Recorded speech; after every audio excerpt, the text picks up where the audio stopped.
Welcome to this week's St. Clair County Board of Commissioners meeting. The types of business that occur at these meetings include public hearings, official voting on actions by the Board of Commissioners, presentations by departments of the county, and recognition of service that makes our county great. As your elected representatives, the St. Clair County Board of Commissioners is committed to improving the lives of all our residents while preparing county government to meet the demands of the future. In order to do that, we need to share our thoughts and plans with you. More importantly, we need you to share your thoughts, concerns, and opinions with us. We encourage you to come and experience the process by attending any of these meetings. They occur every first and third Thursday of the month at 6 p.m. at the St. Clair County Administration Building at 200 Grand River Avenue in Port Huron. Get a roll call, please. Commissioner Heidemann, Commissioner Graytop, Here. Commissioner Riley, Commissioner Rushing, Here. Commissioner Samasco, Commissioner Tamian, Here. Commissioner Chairperson Bone. Here. Item 3, additions, deletions, and changes to the agenda.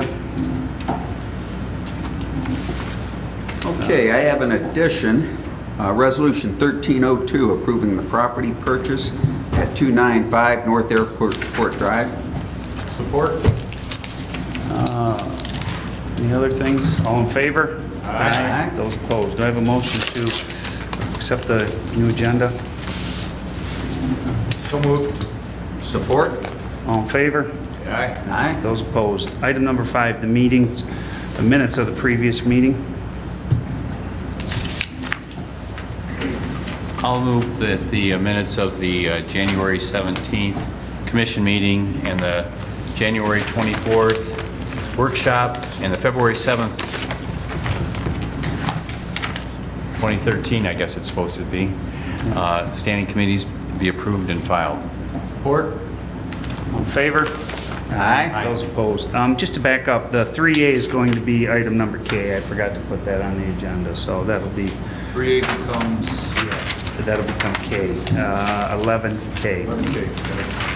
Okay, no proclamations, consent agenda, items numbers A through M. Mr. Chairman, at this time I would move that we approve items 7A through 7M on the consent agenda. Support? Discussion? None, all in favor? Aye. Those opposed?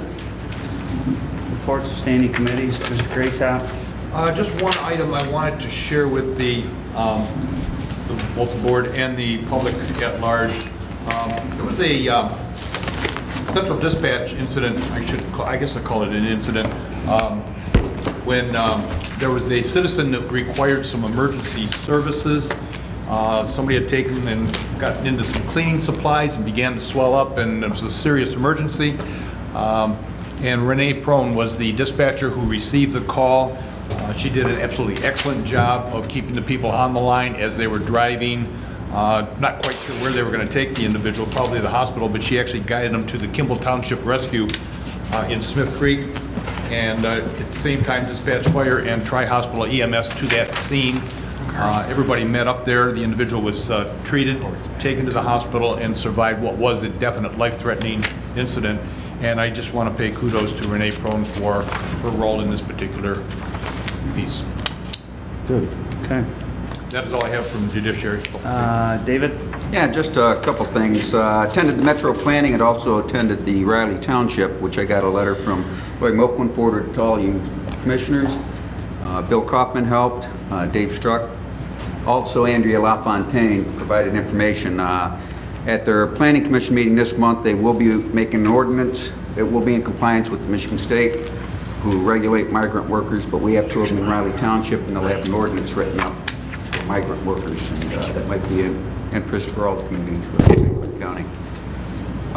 County Master Plan, and of course I sat in for Howard at the Metro Planning meeting, but the County Master Plan, the time frame, will have an update by spring of 2014, so we'll have a new master plan by then. I also have in there a thing with the I-69 compliance. Dave is going to get with me on that. One last thing is the 2014 Coastal Management Grant Proposal. Last time we did not get it. It looks like we're in very good position to get it this year. They were supposed to have the budget proposal by the 20th of February. It didn't happen. They have to get additional information from the northern counties and communities, but it looks like potentially a $300,000 grant, which will be very helpful for selling our blue meat green and the whole area, so the waterways and everything. So that's all I got. Okay. Steve? The only official matter I attended was the retirement board meeting this week, and of course we had the roundtable that Dave was at for the other piece of the retirement health care plan. Nothing other than that to report. Everything's pretty good shape there. Okay. Carl? I've attended the community mental health meetings, and the board is continuing to work on the proposed merger, if that's the right term, with Genesee County, and we're moving slowly in that direction. I guess that's about all I have to report there. And then I'm going to take a pass. Item number 9, any citizens wishing to address the board at this time? Any citizens? Seeing none, we're going to go into unfinished business. No unfinished business come before us. Item number 11, new business, a meeting hunt layout plan update. See, we've got Kathy here. Does anybody have any questions, or Kathy, you want to give us a little bit on the... Commissioners, I'd like to introduce to you Stephanie Ward and Bob Lyserine from Mead & Hunt. They're here tonight from Lansing to give you a new update on our new airport layout plan. Keep you up to date.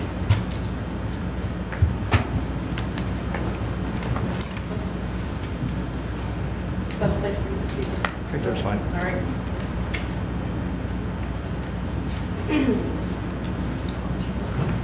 All right. Well, good evening. I appreciate the opportunity to come and brief you very briefly tonight on where we are with the airport layout plan, or ALP is the term we'll use, that we're developing for the airport. As Kathy mentioned, my name is Stephanie Ward. I'm the master planning program coordinator for our company, Mead & Hunt, and with me is Bob Leistering. He's our head of our engineering department, and so both of us have been working at the airport for well over 13 years now in various capacities, providing both planning and engineering for the airport. The project that we're working on right now is very similar to what you're working on with this county comprehensive plan, master plan, in that we're looking at what's the vision for the airport over the next 20 years. And so what we've developed is some alternatives, and we'll run through those briefly. But basically, the intent of the ALP is to give both the county guidance as well as the FAA guidance. Whatever the airport would like to pursue as far as development on the airport has to be reflected in the airport layout plan document set. And so by doing that, that allows us to then look for federal funding for those projects. So that's been very important as we look forward to what the projects are going to be, so that they can see those reflected in the drawings and then be able to move forward with approval. One of the things that we've been asked to look at that's reflected in the alternatives was different stages of runway length development. Right now the airport has approximately a 5,100-foot runway, and we have had discussion about moving out to a 6,000-foot or a 7,000-foot runway. That's what you see reflected in the graphics in front of you. One is a 6,000-foot alternative length, which takes all of the development to the south of the airport. And you can see in that graphic that that development allows us to keep all of the physical development for the runway, associated safety areas that FAA requires, all within existing airport-owned property, with no new development to the north. A second alternative that we looked at plays into the 7,000-foot length. You can go to that next one, Bob. We looked at how to reach 7,000 feet in two different manners. One was to look at separating the runway length, a small extension to the north with a larger extension to the south, coupled together. That had a little more challenge to it, in that, as you can see to the north, the areas of safety that we need to keep available shift outside of property that's already owned or has a navigation easement on. So we create some impact to the north if we were to pursue that alternative. And looking to the south, almost all of that property is still on existing airport that we would need for that safety area.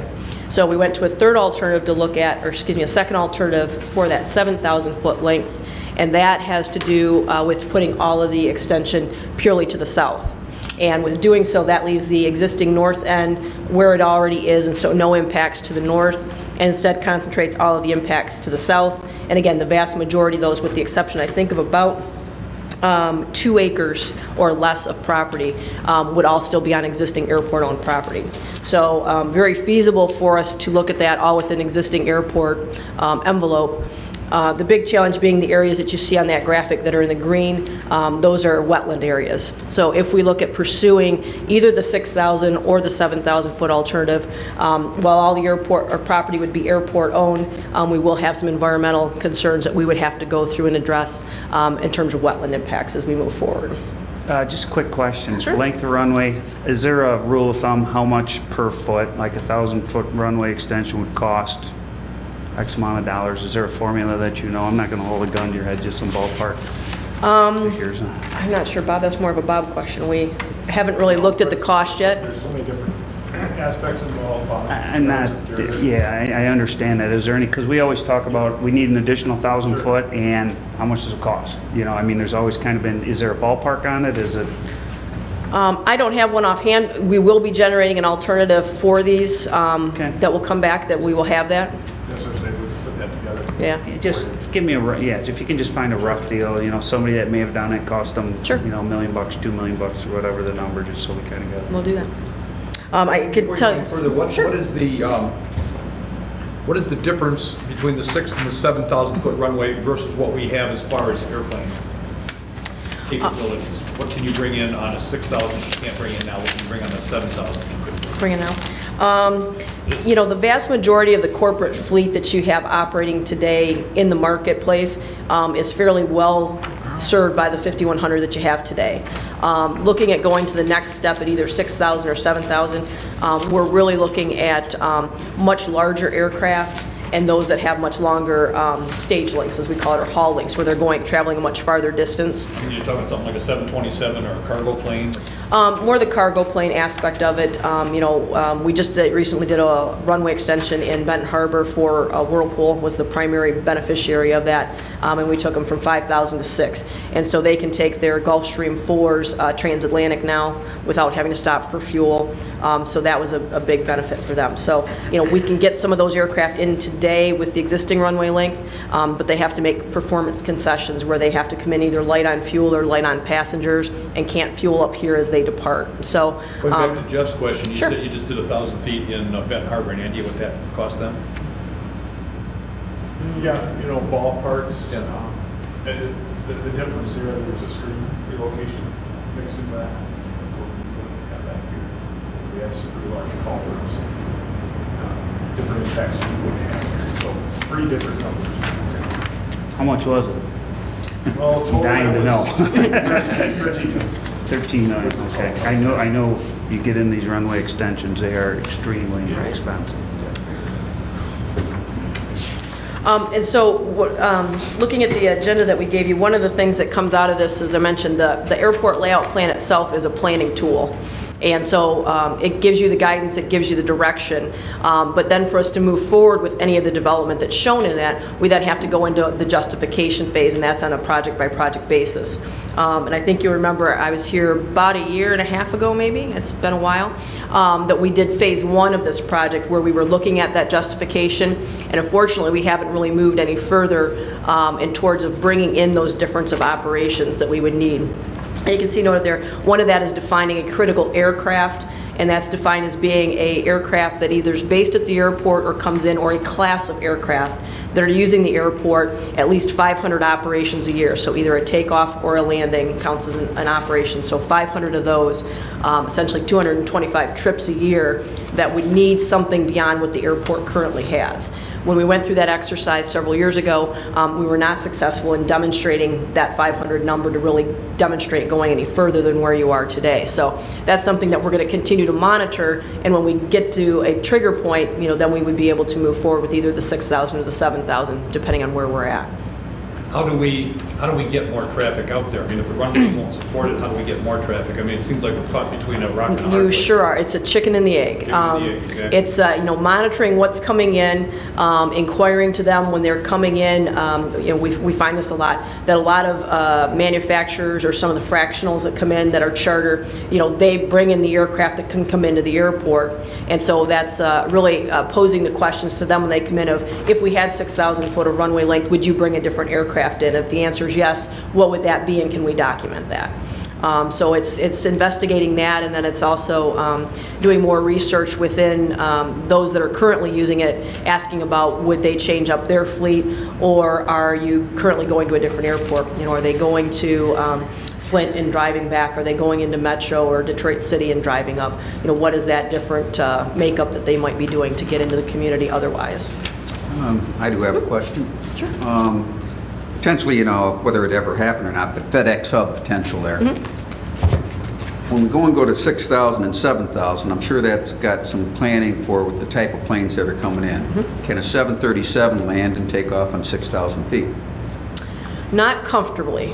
So why would we put, we put 6,000 just to spend the money if we still can't land the jets required to do what we need there? Sure. A lot of it goes back to the question of how do we get there with that chicken and the egg kind of thing. Is quite often we do have to do this incrementally. Okay. Bringing in and attracting somebody that's going to commit to over 500 operations that's going to cause that big of a 2,000-foot jump, usually we don't see that. So typically it's a incremental that we've got some user that's going to get us to that 6, and then that then breeds upon itself that we usually would then maybe get to the 7. And it's not on this map, but your 4,000-foot runway. Why not going that way? That one Because we would your have. takeoff, your safe zones, or? A lot of it has to do with prevailing winds, the prevailing winds that serve the airport, and to do that, we would get into the I-94 interchange and relocation issues with that. So we thought we'd like to not tackle that. All right. The other thing that you can see on here, briefly indicated, and Bob, if you can kind of point to the new hangar area, one of the other things that we've got some proposals on is how to further expand the hangar area that's south of the current area. It's kind of sandwiched between the existing hangar area and the existing terminal area, that we do have development adequate to accommodate some larger corporate style hangars, more flight department style, as well as traditional T hangars and some box hangars. So a nice blend there, and that we could also open that up so it could have some pedestrian access for private, again, like a corporate flight department, and keep us available there. So where we're headed with the rest of the ALP now is we are going to recommend a stepped approach in the airport layout plan. So we'd have the existing layout as it sits today, a future sheet that will show the 6,000, and an ultimate that will show the 7, so that it can show you that build out as you move forward. And then finally, just wanted to bring up to a little bit about the funding structure change. We've been working with Kathy for a number of years now, putting together the airport's capital improvement program, and that's the last sheet in your package. One of the things that we found out, we were at a conference yesterday and today in Lansing with the Michigan Airports Conference and the Bureau of Aeronautics, or excuse me, Office of Aeronautics. I'm going to get used to that sooner or later. Announced that they are going to have some cash flow issues, that this year their funding matches are going to be able to stay at the current level, which is they match 2.5%. With the funding that we get from the FAA, the funding proration right now is a 90% federal, 5% state, 5% local. Prior to 2012, we were in a wonderful time where we were getting 95, 2.5 match. So this 4-year period we're in right now is at a 95 and 5. The Office of Aeronautics put us on notice yesterday that they are going to be able to maintain that through this year and next year, but that in 2015 they will likely not be able to match that. And so I've basically put all the airports on notice that likely in 2015 that match is going to go to a 90-10, that they will not have any state money to match. And so we will have to look at a total of a full 10% share local. So something for us to think about. And so as you see in the CIP that we have today, that was not allocated. This is what we put together last September. And so as we start planning for that this year, we will need to make those adjustments looking out into 2015, 2016, and plan for that accordingly. So. You're saying we move from 2.5% to 10% by 2015? Yeah, we were 2.5 in 2011. 2012 we went to 5. So 12, 13, and 14 will be at 5%, and 2015 we'll need to be prepared for 10. And then you can see the vast majority of the projects that we do have listed in the next 5-year window are predominantly pavement projects, all focused on the rehabilitation of a number of the taxi streets, because we do have a lot of those pavements are in fairly poor condition. So the Office of Aeronautics has asked the airport to focus pretty heavily on those infrastructure pieces and tackle those. So I have, unless you have any questions for me. Mr. Charles? In these, I just got elected, so I'm new to this. In your runway protection zones, are those complete acquisitions, or can those be air easements? They can be easements. FAA has started in probably like the past 3 years to take a much harder stance on preferring those to be acquired in fee. So as you look at those, the vast majority of those are already owned either in fee or in easement. And so that's why our preference to look at going to the south with that would keep it predominantly on airport. There's a small sliver you'll notice in the one that's kind of hatched that I think, like I said, it's about 2 to 3 acres that we would need to look at. And because of its location, we would advocate for that to just be a navigation easement in that area. Does the county have an ordinance that protects the county surrounding area from tall structures? Yep, the airport has an airport zoning ordinance, or the county does, for the airport. Thank you. And that will be updated once this airport layout plan is in place, because the 7,000-foot runway would be something new, and so that zoning ordinance will need to be updated to reflect that. Thank you. Steve? I looked on your remarks section, you make a reference to an acronym, the PCI for this area ranges from 26 to 37, or is it runway 89? What does the PCI stand for? PCI is Pavement Condition Index. That's something that the Office of Aeronautics handles and pays for in about a 3-year cycle for all the airports. The threshold for that is 70. Which number's bad? 70 is a good number. So high is good? High is good, low is bad. So you can see that the condition we've got out there is pretty rough. These funding projections for this type of federal money, is that something that might be affected by the sequestration issue, or no? We're hoping not. Theoretically, the Aviation Trust Fund is it another area of the budget, or? Yeah, theoretically, the Aviation Trust Fund is not touchable, but in past years they have, used it to balance the books. So we believe that what we see here is realistic, that we hope to see that being funded the way it is. The challenge for us is the current funding authorization that we have is only good through 2016. The current bill that we have started in February of last year, so it'll be good for 4 years. Outside of that 4 years, we don't know that the $150,000 a year that the airport's been getting is going to continue. We're hopeful, but it may not. So we don't have to do all this before March 1st. Yeah.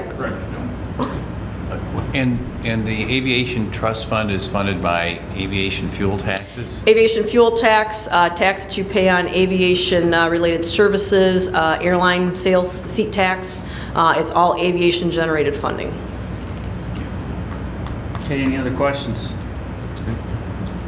Goffin? Just one issue I'd like you to comment on. When we met a couple of weeks ago to talk about some of this and prepare for tonight, one of the things that you mentioned to me was the justification studies, and that Right. they're moving not only to justification studies for runway length, but they're looking at justification studies for existing runway width. Do you want to comment a little bit on that and make sure the board understands what the implications of that will be? Only if you want me to ruin their night. You'll notice in the CIP in 2016, we have a runway justification user survey. Unfortunately, what both the FAA and the Bureau of Aeronautics have done is said that, competition for funds is so tight that before we just make a unilateral decision that we're going to continue to rehab existing pavements, we want to confirm that those pavements are still necessary.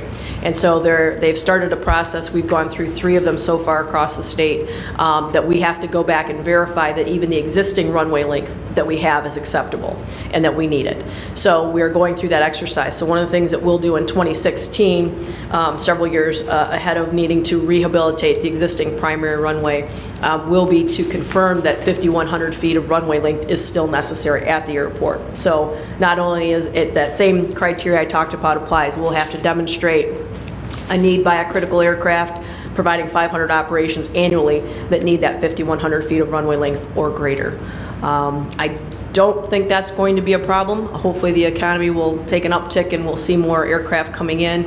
I know we certainly didn't see justification for more of that 2 years ago when we were at there, but I know that activity has been increasing at the airport, so we're hopeful that by 2016 we'll be able to make that happen and justify that. If we aren't able to justify the length, say the study comes back at 4,800 feet of runway length, the county would need to make a decision on do we shorten the runway length to whatever's justified by that user survey, or do we personally invest the money as the county to maintain that runway length, whatever that differential is. And there are opportunities for us. We're looking at a couple clients who that has come back as an issue, and we do have less costly ways of maintaining that difference of pavement because the federal standards would not be applicable anymore. So we've got a little bit of latitude, but I'm hopeful when that time arrives that we'll be successful in that endeavor, and maybe they'll change their mind by then, that they'll walk away from this requirement. Just have one last question. 7,000 feet will do whatever we need to do at the airport, if we ever get there. 7,000 feet would will service take care of any type of airplane that we would need. Yeah.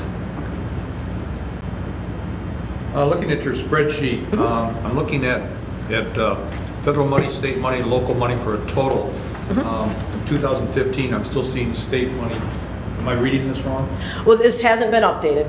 We got that information yesterday. 15, where I'm looking at 30 or 1,000 Yep. or 37,000, that number's going to have to move over into the local column. Correct. Thank you. Yep. Any other questions? Okay, thanks for coming. Great, thank you. Moving on, item number B, the approval of the county disbursements. This time I would move to approve County of St. Clair disbursements for the month of January 2013 in the amount of $14,513,425.60. Support. Any discussion on any of it? All in favor? Aye. Roll call, I'm sorry. Commissioner Greatop, Yes. Commissioner Rushing, Yes. Commissioner Samasco, Yes. Commissioner Tamian, Yes. Commissioner Chairperson Bone. Yes. Item number C, the airport manning table revision request. Kathy is here this evening. At this time, I'd like to move to approve the revisions to the airport manning table, adding one additional part-time building and grounds worker and 3 seasonal on-call building and grounds workers. Support. Discussion, Bill. I know it's a lot to do with the affordable care and some of the other stuff. You want to talk? Exactly. One of the things that we're trying to address as an organization is department by department, ensure that if we reduce the amount of hours that part-timers are working in order to comply with the Patient Protection and Affordability Care Act, that they will be able to perform all of their necessary operations. One of the things that we're finding in some departments is this also provides us with an opportunity to address some overtime issues and some seasonal issues, and that's the case within the airport. One of the reasons that her overtime budget has gone up and down, which you'll see in a report from Ms. Hepting, is that depending on what is happening with snow, she may have an awful lot of overtime time that she's got to accommodate, and work those part-timers more than just 30 hours a week in order to keep up with the snow and ensure that the airport is operational. What has been recommended by the airport director is that we take a look at hiring some seasonal on-call individuals. She's identified some people that are qualified, that can very quickly be trained to get out there in the event that we do have a snow situation, and get out there regardless of whether it's the weekend or evening and take care of that snow, make sure that the airport is still accessible to planes, and not impact the number of scheduled hours for existing building and grounds employees. So that's what her proposal really comes down to, and the analysis of her request by the finance director is that there should be no additional impact, financial impact on the county's budget as a result of these changes. Okay, any questions at all on this? We had a motion and second. All in favor? Aye. Those opposed? Moving on, item number D, the Veterans Affairs Board appointment. I would like to move to appoint Kevin Jones to fill the vacancy on the Veterans Affairs Board representing the Gulf era with a 4-year term expiring December 31st, 2015. Second. Discussion? I would just like to say that he has a very, very impressive resume. If you haven't read that, take a look at it. Totally impressed with everything I see in there. Looks like an excellent choice. Yep, I agree. Okay, all in favor? Aye. Those opposed? Item number E, the Health Department agreement with the Downriver Community Services for the Family Planning Services. Mr. Chairman, I move that we approve the agreement with Downriver Community Services in the amount of $91,536.30 with a term of January 1st, 2013 through September 30th, 2013, and this is for family planning services. Second. Discussion on any of this at all? Roll call? Commissioner Rushing? Yes. Commissioner Samasco? Yes. Commissioner Tamian? Yes. Commissioner Greatop? Yes. Commissioner Chairperson Bone? Yes. Item number F, the request for the revision to the manning tables to the day treatment, night watch, and juvenile detention center. At this time, I'd like to move to approve an increase in the Juvenile Detention Center manning table of 20 part-time positions and an additional 4 part-time positions for the day treatment night watch facility. Support? You want to comment on this, Bill? I'm assuming it's very similar to what we're seeing in a lot of these others. Very similar. It's to address not only compliance with Patient Protection and Affordability Care Act, but also to deal with and address some overtime issues that they've had at the Juvenile Center and Day Treatment Night Watch. And a lot of these things we're doing, and I'm sure many of you are aware of it, but for the public, I guess, this bringing on additional part-time, it's not an increase in the budget, it's just a shifting of the hours to get in compliance. So when you hear that we're hiring all these part-time people, it's not increasing, our budgets out of whack. So just want to throw that little caveat in there. Any more discussion for Bill on that at all? All in favor? Aye. Those opposed? Okay, item number G, 2012 Port Security Grant. Mr. Program Chairman, at award. this time, I would move to approve the 2012 Port Security Grant in the amount of $223,102 for equipment for the Sheriff's Marine Division. But before I finish talking, should that be 2012 or is it 2013? My paper says 2013 in front of me, but on the documents we received say 2013. The grant number, if you look on the, flip over to the second page, the correspondence from the Department of Homeland Security, the grant number they've assigned to it indicates that it's a 2012. All right, then I'll leave my motion stand as well. Support. Discussion on this? It's got a match to it. Roll call? Commissioner Samasco? Yes. Commissioner Tamian? Yes. Commissioner Greatop? Yes. Commissioner Rushing? Yes. Commissioner Chairperson Bone? Yes. Item number H, the 2012 Survey and Remonumentation Completion Report. Mr. Chairman, I move that we approve the 2012 Survey and Remonumentation, boy, that's a mouthful, Remonumentation Grant Completion Report in the amount of $43,251.60. Second. Discussion? Roll call? Commissioner Tamian? Yes. Commissioner Greatop? Yes. Commissioner Rushing? Yes. Commissioner Samasco? Yes. Commissioner Chairperson Bone? Yes. Item number I, the Central Dispatch Advisory Board reappointment. At this time, I'd like to move to reappoint Assistant Chief Ed Kratz as the Fire Chief's representative on the Central Dispatch Advisory Committee for a 4-year term ending 12/31 of 2016. Support? Just one comment I would like to make on the Central Dispatch Board. We did attend the meeting last time, Bill, you, myself, A lot of discussion regarding the CAD system. They've got all the quirks worked out of that, and the state police is going to be coming over onto our CAD system. They had some of the people there just to talk about stateside, their IT people, our IT people, all the above. So I think they pretty well got it hashed out. So you're going to be hearing more about that. All in favor on this one? Aye. Those opposed? Disband of the Stormwater Permit Advisory Committee. Item J, move to disband the Stormwater Permit Advisory Committee as requested. Support. Discussion. All in favor? Aye. Those opposed? Moving on, item number K. It's the addition. This time I would move to adopt Resolution 13-02, approving property purchase 295 North Airport Drive in the amendment modification agreement as presented. Support. Get a little background, I guess a little history on this is we applied for a Homeland Security grant quite some time ago. As you know, these things take some time, and the grant centered around the ability to purchase a building for our Emergency Operations Center. Currently, we don't have a EOC. It is technically, I guess, in this building. Jeff Friedland went out, he looked at some different facilities. As many of you are aware, our airport is currently the area that houses a lot of our Homeland Security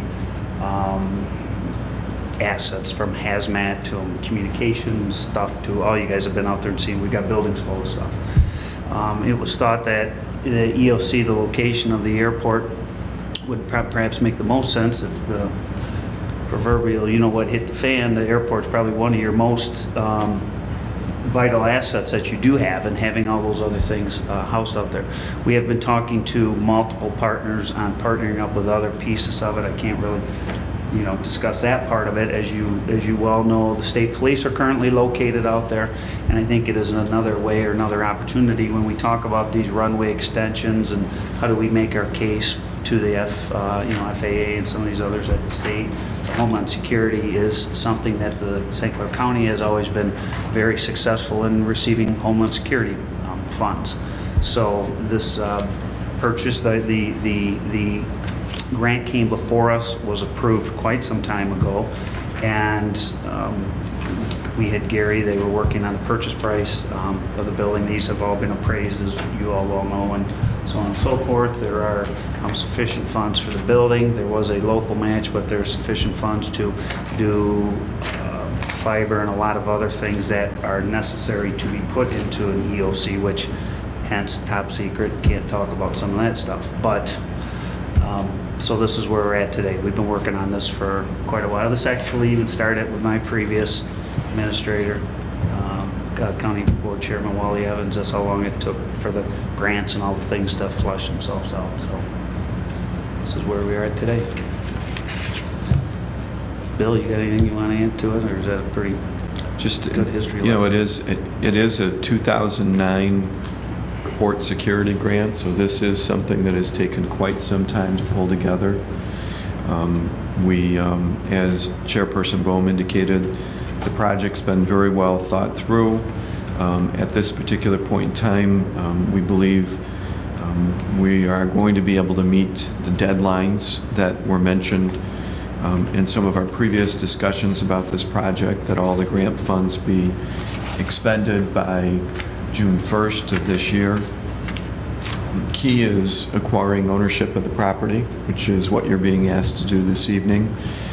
Staff has been meeting internally fairly regularly for probably the last 2 months to make sure that we're ready to go once we can take ownership of the building, and that we've got all of the systems in place, the bids for the construction, the demolition, running the fiber out there.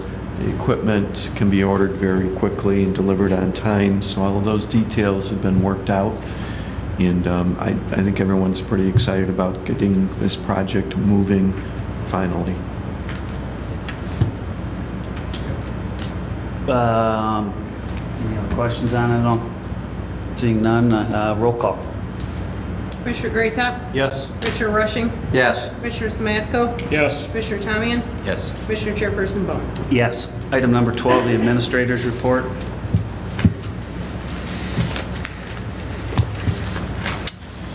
In your agenda packet, in the front section of the packet, you will see the monthly financial report on the convention center activities. If you have any questions about that, please feel free to give me a call. The weekly progress and planning meetings continue to be held. We just held one again this morning out at the site to go over some design issues and ownership issues. We also spent some time today talking about some of the utility issues out at the facility. Very, very productive meeting this morning. The venue management RFP is very close to being released. I know our original proposal or timeline was to get that out about a week ago. There has been some delays in getting information to include in the document, and we've been going back and forth with CSL to ensure that the document is clear, understandable by the respective bidders, and our plan is to get that out no later than the first part of next week. You may recall last meeting, Mr. Bob Rates was here to talk to you a little bit about some board direction on landfill engineering contract. He presented to you a comparison of prices for others that do this type of work and recommended to you that we continue our contract with CTI. Yesterday, the negotiating team, our negotiating team, Mr. Rates and Ms. Alderdice from purchasing met with CTI out at the landfill. We believe that we're pretty close to having a contract that we can present to the board, and we hope to be able to do that in March. So keep your eyes peeled for that. Other solid waste and landfill matters over the last week, administration as well as the planning department has made 3 presentations on what's going on out at the landfill. 2 of those presentations were not designed to talk about the landfill at all. They were designed to talk about other county services and programs, and one of them was supposed to be a sneak peek at the State of the County address, but it seemed that all anyone wanted to talk about was landfill issues. So that dominated those discussions. Today's meeting was hastily scheduled by a local Rotary Club who also wanted to talk about nothing but landfill issues. So we spent a great deal of time talking about that. We feel that the message that we're delivering is very clear. It's to the point. Nobody is beating around the bush and explaining what the situation is and how we got where we are. All of these presentations so far has been to the business community. Business people have been asking for this information. It's been received very well. We think they walk away with a good, solid understanding of what the issues are, and some of them are offering some very unique solutions that they'd like to share with the board that we'll talk about at a later date. We have also engaged the services of SEMCOG to assist us in addressing the septage issue. You may recall that there's some question about whether or not we need to amend this county solid waste plan to accept septage from other communities. SEMCOG has been very supportive and of our activities and of Senator Pavlov's activities years ago when he was a representative to amend some of the state legislation. SEMCOG testified on our behalf in Lansing to allow that to occur, and they have stepped forward and asked if they can be of any service in helping us address the septage issue. So we'll be talking with them and reporting back to you progress that they're making on our behalf. Our legislative luncheon is scheduled for next Monday. The agenda went out yesterday. Topics include the state budget, timeline, road funding, and the Road Commission will be here to talk with our legislators about that, as well as the proposed motor fuel tax. We'd also like to talk with our legislators about river and marina dredging funds. And then we'd also like to spend some time with our federal legislators to get an update on the Bridge Plaza project and funding at the federal level, and also air and water quality regulations that could affect a number of our key industries here in St. Clair County. So if you could let me know before you leave today, if you plan on attending. In fact, if you can give me a show of hands, that would be helpful. Okay, thank you. And if you have any questions or any concerns about those items, please let us know. Our legislators have been made aware of the agenda. We always try to make sure that they get the agenda in sufficient time so they can prepare for the lunch meeting on Monday. We also have a workshop scheduled for next Thursday, the 28th. I don't really know. So I'll get back. What's on that agenda? Yeah. I've got some ideas that I can share with you. All right. What time is that, Bill? Workshops are normally held at 5:30. I have it on my calendar. You let me know if you want these issues included on the agenda. Certainly landfill and solid waste planning. That everyone wants to know more and more about that. And we can certainly share some additional work that we've been doing internally with respect to the business plan. The 2014 and 15 budget update. Are you able to produce some of the stuff that we've talked about as far as the numbers and business plan and get them? Yes. It's, okay. Yep. 2014 and 15 budget update.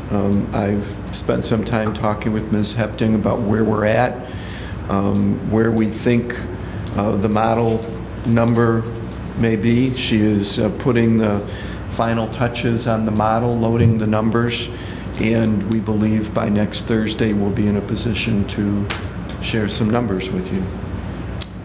And then you may want to spend a little bit of time getting an update on where we are with the affordable health care, compliance activities, all the departments that are ready to go or not ready to go, and what the latest news is from our healthcare providers. Do we have a look-back period yet? Has that been released? Actually, I heard last week that there may be some changes to the look-back period, so we could share that with you next week. Actually, it's a favorable change, so it's good news this time. Mr. Chairman, Yes. unfortunately, I'm going to be unable to attend that meeting. Yeah. Very good. Okay. David?